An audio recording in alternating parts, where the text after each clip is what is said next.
صباح الخير أحبائي وأعزائي، كل عام وأنتم بخير. عندنا أخبار جميلة حلوة جدا، أخبار سارة وبصفة خاصة للإخوة المسيحيين.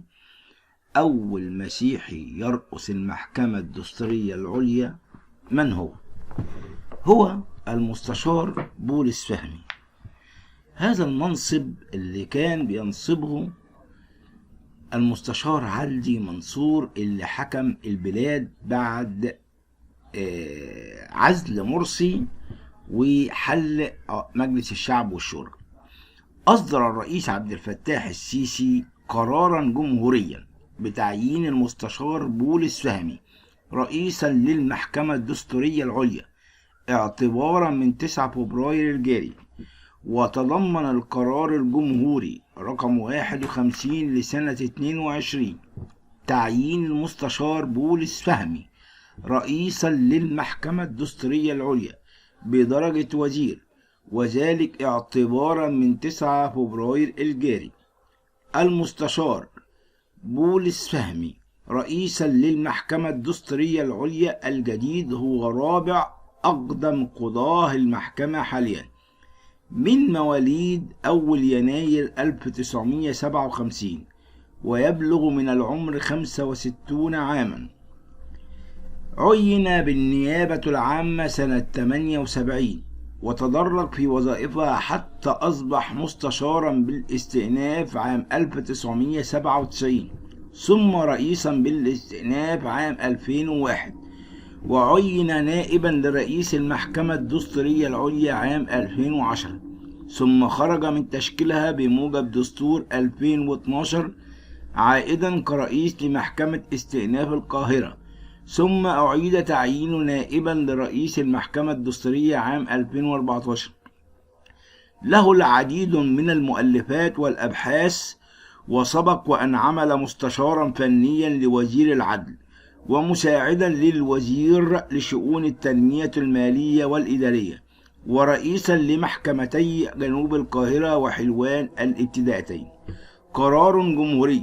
وفي المحكمة الدستورية العليا شارك في إصدار العديد من الأحكام المهمة والتاريخية، كما أشرف على الأمانة العامة للمحكمة منذ أكتوبر 2014. وأكد النائب طارق رضوان إن مصر في عهد الرئيس السيسي دخلت تدخل عصرا جديدا في كل ما يتعلق بقضايا وملفات حقوق الإنسان، والترسيخ الحقيقي لمبدأ تكافؤ الفرص بين جميع المواطنين دون أي تمييز بسبب الدين أو الجنس أو أي سبب آخر، وهي المواطنة الحقيقية التي أنا أفتخر بها، وأن بجميع المصريين يتمتعون بحقوق متساوية، وأن الكفاءة وحدها هي معيار الترقي. موجها التهنئة للمستشار بولس فهمي الرئيس الجديد للمحكمة الدستورية العليا. شكرا لسيادة الرئيس عبد الفتاح السيسي على قراراته الجميلة، قراراته التي ليس بها أي تمييز. موضوع آخر، مذيعة الحدث اليوم سأقاضي من اتهمني بفبركة مداخلة مجدي يعقوب. قالت الإعلامية نوران محمود مقدمة برنامج الحياة أحلى المذاع عبر الفضائية الحدث اليوم أن زميلها المذيع شريف عادل حرر محضر رقم 504 لسنة 2022 إداري قسم 3 أكتوبر ضد شخص يدعى محمد جمال، ويزعم أنه مساعد الدكتور مجدي يعقوب، وينسق مع البرامج التلفزيونية لمداخلات الدكتور مجدي يعقوب على حد قولها. وأضافت نوران في تصريحات خاصة للقاهرة أن اتهامها بفبركة المداخلة أمر لا أساس له من الصحة وليست مسؤولة عنها، وأوضحت أنها لم تعلم حقيقة الأمر إلا بعد انتشار مقاطع من الحلقة على مواقع التواصل الاجتماعي وتداولها على المواقع الإخبارية، مشددة على أنها تحترم قرارات نقابة الإعلاميين وقناة الحدث اليوم، تكن كل الاحترام والتقدير للدكتور مجدي يعقوب وأشارت مذيعة الحدث اليوم إلى أنها ستتخذ الإجراءات القانونية اللازمة حيال المنصات والمواقع التي تتناول القضية في سياق التشهير والإلقاء بالتهم قبل الانتهاء من التحقيقات الرسمية. خبر آخر وهو خبر ما يحزن جميع المصريين جميعا: 13 معلومة في اتهام محمد الأمين بالتعدي على فتيات دار الأيتام والاتجار بالبشر. هذا الإنسان البسيخ، هذا الإنسان الذي لا يحترم من هم الأطفال، هذا الإنسان الذي ليس لديه شفقة على الأيتام. أصدرت النيابة العامة بيانا بتفاصيل التحقيقات في بلاغ تقدم به المجلس القومي للأمومة والطفولة في 10 من شهر ديسمبر من العام الماضي بشأن ما نشر بأحد صفحات مواقع التواصل الاجتماعي من هتك المتهم محمد أمين عرض فتيات مقيمات بدار أيتام يمتلكها ببني سويف، والذي عرض 7 معلومات خاصة بالقضية وجاءت كالتالي: النيابة العامة تأمر بحبس المتهم محمد الأمين لاتهامه بالاتجار في البشر وهتك عرض فتيات بالقوة. النيابة: محمد الأمين استغل ضعف الفتيات الأيتام للتعدي عليهن جنسيا. أخصائية بالتضامن الاجتماعي تؤكد معاناة الفتيات من عدم الثقة والصدمة والقلق تجاه الأمور الجنسية. النيابة تستمع لشهادة نجدة الطفل بالقومي للطفولة بشأن اتهام محمد الأمين بتعدي على فتيات بدار بأيتام يمتلكها. أطباء نفسيون تؤكد معاناة الفتيات من اضطراب سلوكي ونفسي وتعرضهن للتحرش في الدار. الفتيات تؤكد أن المتهم اصطحبنا لفيلته بالساحل الشمالي لمدة أسبوع وطلبوا مننا أفعالا مخلة. النيابة العامة طلبت تحريات الشرطة حول الواقعة والتي أكدت صحة ارتكاب المتهم الجريمة، وأشارت لأسماء فتيات آخريات مجني عليهن. المتهم يواجه اتهامات الاتجار في البشر وهتك عرض فتيات بالقوة والتهديد.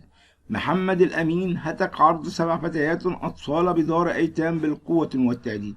رئيس صفحة أطفال مفقودين قدم تسجيلا يؤكد معاناة الفتيات وتعرضهن للتحرش في الدار.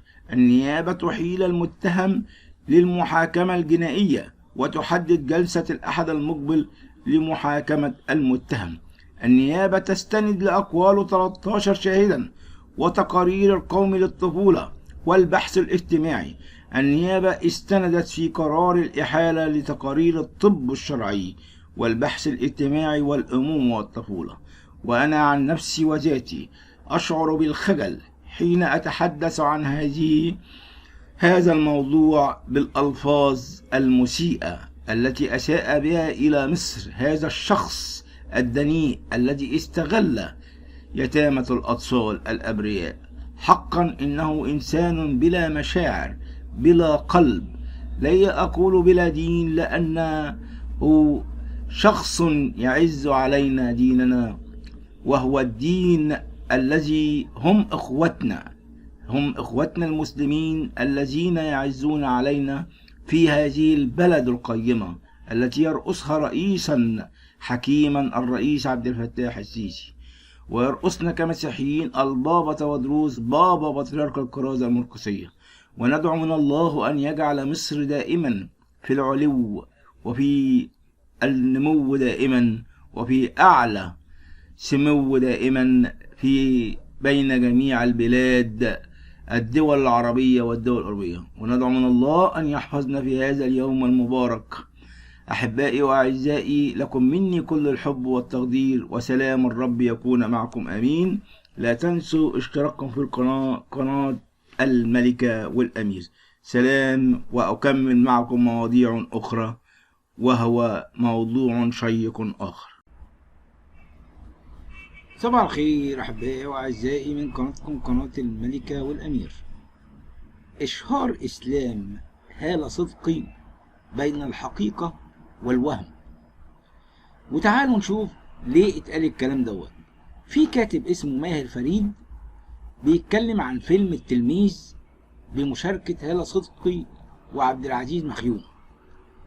في مداخلة هاتفية أو تليفونية مع الأستاذ ماهر فريد نيكولا، وهو الكاتب السيناريست، بيقول لنا تفاصيل الفيلم التلميذ، بيشرح سمو الرهبنة، الفيلم اللي قدمته كنيسة العذراء أرض الجولف، وبيوضح الأستاذ ماهر إن الفيلم ده خاص بقصة حياة الراهب تدرس، وهو تلميذ الأنبا بخوميوس أب الشركة.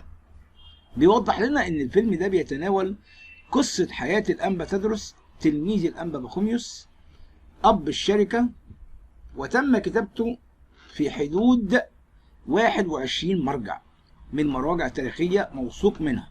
وأشار إنه تم تحضير للفيلم تقريبا حوالي سنة على الورق.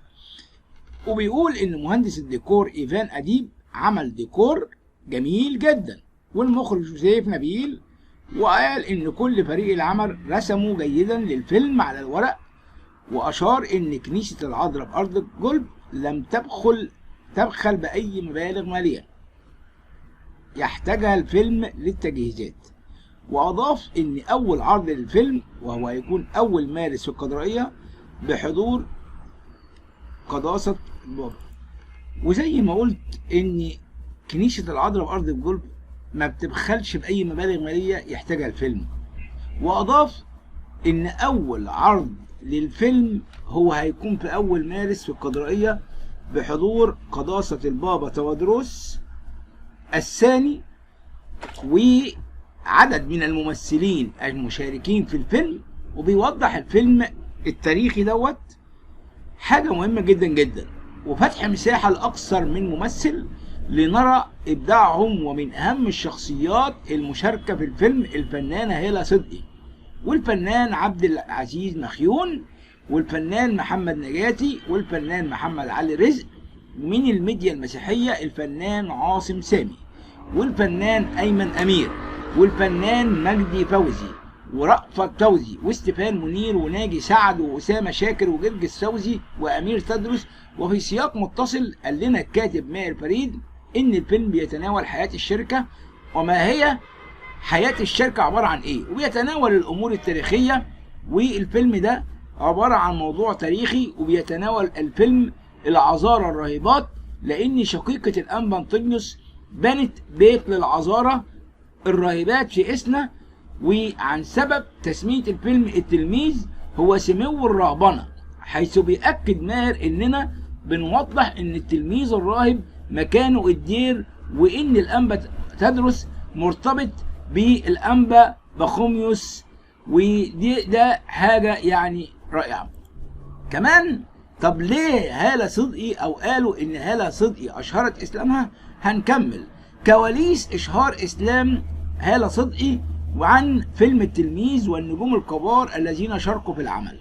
الحقيقة تستعد كنيسة القديسة العذراء مريم بأرض الجولف بتقديم الفيلم المنتظر التلميذ وسمو الرهبنة، عن قصة حياة الأنبا تدرس تلميذ الأنبا بخوميوس أب الشركة. وبيقولنا بيشارك في الفيلم نجوم الدراما المسيحية ونجوم السينما المصرية. الشيء اللي أنا مش قادر يعني أصدقه، هل كمان التمثيل ما بقاش فيه مسيحيين؟ طب الكورة قلنا ماشي، البابا شنودة قال هو ايه مفيش مسيحي يعرف يلعب كورة، كمان المسيحيين فشل في التمثيل. المهم النجوم دي هالة صدقي وعبد العزيز مخيون ومحمد نجاتي ومحمد علي رزق، مع احترامي لكل الاسامي دي، وايمن منير وناجي سعد واستفان منير وجميل عزيز ومجدي فوزي ورأفت فوزي. هل الاخوه المسلمين دول هيبقوا فاهمين يعني ايه رهبنه؟ مشاعرهم حاسه يعني ايه رهبنه؟ مش عارف.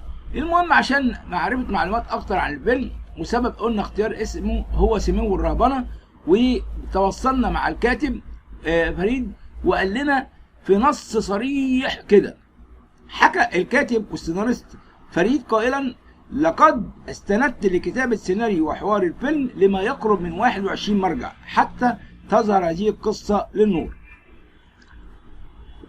الفيلم لا يتطرق لأشياء طقسية بقدر ما يركز على سيرة حياة القديس وعن الشخصية، ويتحدث عن كيف بدأت حياة الشركة في مصر وما هي قوانينها، وهنشوف الفيلم لماذا كانت الملابس الرهبانية بتتغير من حين لآخر. والفيلم فيه كمية معلومات جديدة قوي بشكل كبير. بيقول السيناريست دوت والحوار الأستاذ ماهر نيكولا إن خلال هذا الفيلم خرجنا عن صورة الراهب اللي قدمت بالعديد من الأعمال الدرامية الدينية السابقة. نحن نرى الحياة الرهبانية بها صرامة وجدية وقوة، ولكن في نفس الوقت مش هنقدم الصورة الملائكية التي تطرحها بعض الأفلام وتكون مبالغ بيها. وأنا بحب فيلم موسى الأسود اللي قدم الطبيعة البشرية الخاطئة، لكن كان لديه الرجاء والأمل إن يكون بحال أفضل، بعكس بعض الأعمال اللي قدمت القديسين إنهم لم يخطئوا من يوم ما اتولدوا. وتابع الأستاذ ماهر إن الفيلم لن يكون به معجزات لأننا في القرن الثاني والعشرين. إزاي يعني؟ ما في معجزات برضه ما زالت في القرن العشرين. العذراء ظهرت أم النور، في يعني ناس كتيرة أوي معاصرين. لن يتقبل وجود أشياء شديدة الغرابة زي الديناصور أو تمساح في حد تعبيره. وبيقول بعض العقليات لن تتقبل هذه الأشياء. يا أستاذي، ما كلمة معجزة أعني العقل يعجز عن فهمها، ولن تتقبل هذه الأشياء المبالغ في تصديقها، ولكننا فضلنا أن نركز على السيرة والأشياء الروحية. وفي النهاية نقول أن الراهب مكانه بالدير. وأضاف إلى أن ما أريد أن أقوله بالفيلم أن الحياة الرهبانية مرت بثلاث مراحل الأنبا أنطونيوس، ثم مرحلة الشركة، ثم مرحلة الأنبا شنودة رئيس المتوحدين. ونحن نرى أن الله يختار كل قديس بحسب رسالته وزمانه. الله اختار الأنبا بخوميوس واللي كان قائد روماني وبيقوم بعمل ضبط وربط. قديما كان يمكن أن يكون هناك شخص متزوج ويترهب في نفس الوقت، وكان يسمى نفسه حبساء. لكن نفس الوقت الأنبا بخوميوس وضع قوانين منظمة للحياة الرهبانية، ونعتقد أن الله كان يسمح في هذه الفترة بتجميع كل الرهبان تحت منظومة واحدة وليها قوانينها المنظمة. وعن نجوم العمل تحدث المؤلف ماهر، بيقول جوزيف نبيل هو مخرج شاطر جدا ومهندس الديكور قام بعمل رائع، والفيلم بيحتوي على العديد من التفاصيل. وإنتاجنا استطيع أن أقول أن كنيسة العذراء في أرض جولف لم تبخل إطلاقا عن العمل. وكشف المؤلف عن معنى اسم الفيلم وبيوضح أن كنيستنا عندما تذكر اسم تدرس لأنها لا تذكره وحده، إنما تقول الأنبا تدرس تلميذ الأنبا بخوميوس، ومن هنا قصدنا في تسمية اسم الفيلم بالتلميذ. وأيضا سمو الرهبنة لأن الرهبنة كانت سامية جدا وعالية وحاجة رائعة جدا جدا، ونحن نريدها أن تكون بنفس الصورة السامية. بيقول إن فيلم التلميذ سيناريو وحوار ماهر فريد، منتج فني مايكل مراد، مدير تصوير جوزيف لويز، مونتاج سامر ماضي، مهندس صوت أحمد أبو ليلى، وإخراج جوزيف نبيل.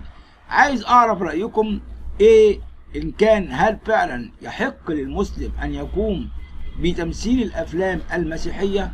بدأنا نخش في حاجات غريبة جدا جدا. المهم، عادات سلبية شائعة تسبب الشفاه الداكنة، اعرفها واحذر منها. يفضل الكثير من الأشخاص الحصول على شفاه ناعمة وناضرة ومترابطة، لكن القليل منهم فقط يبذل جهودا للحفاظ عليها على هذا النحو. وتعتبر مشكلة الشفاه الداكنة من التحديات الشائعة التي قد تظهر لأسباب مختلفة. يمكن أن يكون نظامك الغذائي وأسلوب حياتك له تأثير كبير على كده. إليك بعض العادات الشائعة اللي تسبب الشفاه الداكنة، يعني شفافك تبقى سوداء. التدخين. الرئة ليست العضو الوحيد الذي يتأثر بالتدخين، ويمكن أن تتأثر شفتيك وتتعرض لأضرار جسيمة بسبب التدخين، حيث يسبب الشفاه الداكنة. لذلك عليك الإقلاع عن التدخين لتفادي ذلك. عدم البقاء رطبا. الحفاظ على رطوبة الجسم أمر مهم للغاية، خاصة خلال فصل الشتاء. يمكن أن تظهر على الشفاه علامات واضحة للجفاف في شكل شفاه مشققة. علاوة على ذلك يمكن أن يؤدي الجفاف أيضا إلى تعريض الشفاه لخطر الإصابة بفرط التصبغ. لذلك يجب الحرص على تناول كمية كبيرة من الماء على مدار اليوم. مش عايز أقول لك مدى أهمية المية للإنسان، أهمية في كل حاجة، للكلى، لكل شيء. عدم استخدام الحماية من أشعة الشمس. يمكن أن يتراوح تلف الجلد الناتج عن الأشعة فوق البنفسجية من معتدل إلى شديد حسب مستوى التعرض والتأثر الشائع للأشعة فوق البنفسجية على الشفاه هو فرض تصبغها. إذا كنت لا تحمي بشرتك من أشعة الشمس فقد حان الوقت لضمان شفاه وردية. تجاهل تأثير الأدوية. هناك بعض الأدوية اللي الإنسان بياخدها يكون ليها تأثير على هذا الكلام. عدم فحص المنتجات قبل استخدامها. مجموعة متنوعة من مستحضرات التجميل تتراوح من ملمع إلى مقشر الشفاه، وهنا يجب أن تتأكد من أن المنتج اللي أنت جايبه بيقوم بترطيب الشفاه. أول رد فعل من حسام حداد بعد إيقافه عن العمل بسبب الأهلي. علق المذيع حسام حداد على الانتقادات التي تعرض لها في الساعات الماضية